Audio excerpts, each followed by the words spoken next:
Mix-ups are at the heart of Skullgirls gameplay. Simply explained, it's when you make your opponent choose between a few options.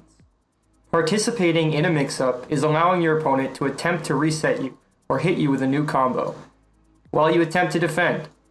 There are two types of participation, reactive and non-reactive. Non-reactive participation works better for unreactable setups, while reactive participation works better for everything else. When getting hit, watch for mix-up tells. These are specific moves, sequences, or situations that yield themselves to common mix. Some examples are instant air dash normals underneath you,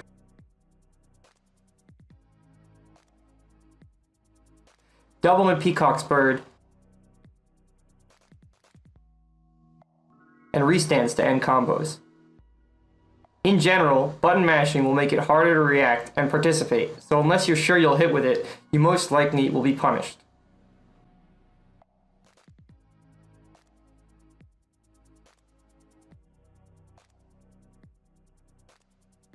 There are a few prevailing ideas on how to participate in a mix-up, and it's based in skill level, character choice, and situation. For example, air resetting a misfortune with a reasonable enough gap might get you air jab due to it being so fast. Some characters have mashable air supers that they can convert off of. Pushing a button on those supers will lose you the advantage. Ground resets are also much easier to mash out of for everybody. Mashing into safe DHCs allow you to cancel into a safe super, so you need to be ready for it when the option is available. Some good ways to beat a mash is a cross-up, or a side switch that beats buttons. This will force your opponent to respect you unless they cross up their mash.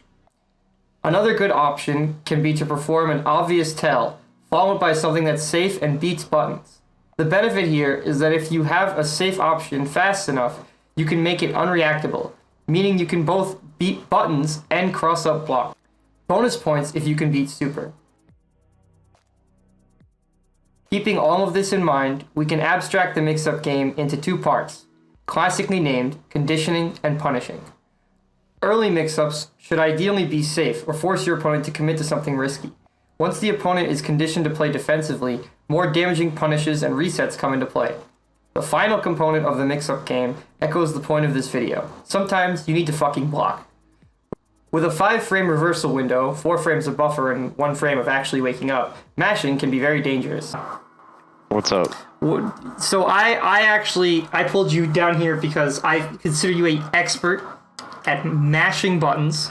So What is the most humiliating thing you've done to someone who didn't respect your mash? If you could remember it. Most humiliating thing. I think it's just like anti-air jab is probably the go-to. Mm-hmm. I can't think of anything extraordinarily disrespectful, but just anti-air jabbing somebody with like a button that doesn't really go upwards is really disrespectful. Because it's not a very good anti-air button, but I'm so confident in my ability to time it right that I just get away with it sometimes. Yeah. And would you say that you convert often off of anti-air jab? Oh, of course, it's jab. That's a hit confirm. You go into full combo. Now, how often would you say you mash? Period. Very often. I hate blocking. This is a fighting game, not a blocking game. I see. Do you think you mash on certain kinds of players more often? Yes. Yeah. If I don't respect a player, if I think they're gonna drop it, I'm just gonna start mashing.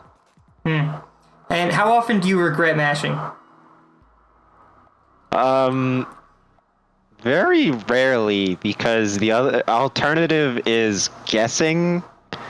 It's like you're committing yourself to an option where if you win, the payoff is huge. If you lose, then, well, you already lost. But if you just block and then you guess wrong, you're still gonna get hit. As opposed to you block and then you have to block some more. Alright, and the last question I have for you is, what you pressing? What you pressing? I'm pressing M-Bang. Oh god. Okay. Well, thank you for this. Based on just this interview, we can infer a little bit about players who will mash. If they think they're better than you, they mash more often. Mashing players are impatient, and if you let their impatience get to yours, that will be your downfall. Buffering reversal in this game is very strong. There's a 4-frame buffer combined with 1 frame of actually waking up. This, combined with all of the other defensive mechanics, like PPGC and land cancel, makes Skullgirls' defense extremely active. This video is not a one-size-fits-all way to mix, but I hope that now you understand its different components and are ready to craft your own.